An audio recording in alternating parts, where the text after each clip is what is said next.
Wealthy residents of an elite neighborhood in Bristol, England have installed anti-bird spikes on trees, in an attempt to protect their expensive cars from bird droppings. The spikes, which are commonly used to prevent birds from roosting and nesting on building ledges over public sidewalks, were nailed to two trees in the exclusive Clifton area of the city, near the wildlife-rich Downs and the Avon Gorge.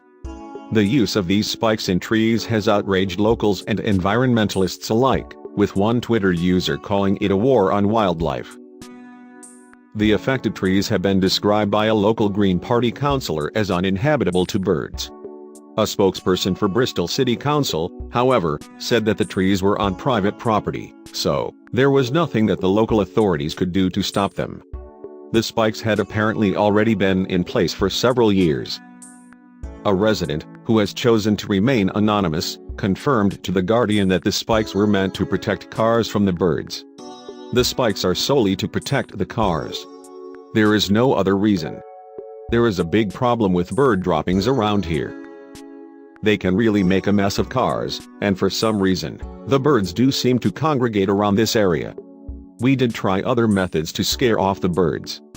I think we had a wooden bird of prey in the branches, but that didn't seem to do anything.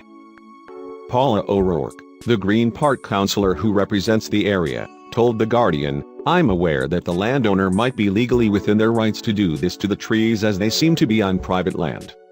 However, I will be looking into this at the council. Whether allowed or not though, it looks awful, and it's a shame to see trees being literally made uninhabitable to birds, presumably for the sake of car parking. Sometimes it's too easy to lose sight of the benefit that we all gain from trees and green spaces, and from the presence of wildlife around us in the city. Nature is in trouble and needs our help more than ever. We have all seen recent TV programs or reports in the media telling us that nature is facing a struggle to survive," said Jeff Knott, the RSPB's head of nature policy. In fact, the recent State of Nature report highlights that more than half of all wildlife in the UK has declined over the past 40 years.